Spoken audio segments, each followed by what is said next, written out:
need a better system. I know.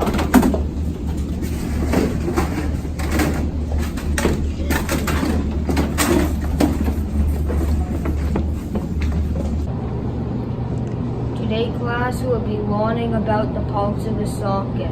The first item is a resistor. Does anyone know what a resistor does? Anyone? A resistor lowers the voltage in a socket. The next item are capacitors. Does anyone know what capacitors do? Anyone? They take power from the socket and slowly distribute it out. Next item are LEDs. Does anyone know what LED stands for? Anyone? LED stands for light emitting diode. The next item is the breadboard. Does anyone know what the holes in the breadboard are for? Anyone?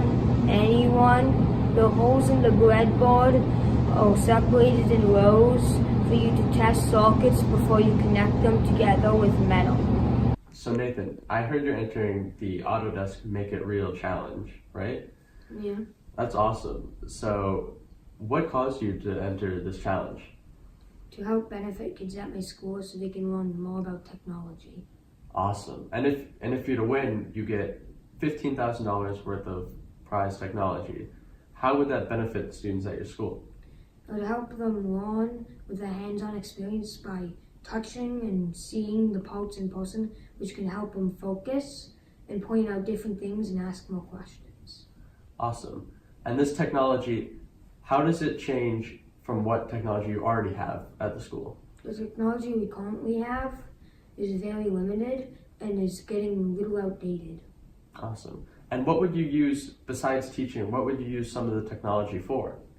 For example, during the robotics club, we can use that to make custom parts, and that would help students get a better understanding about software and design, while also having fun building robots.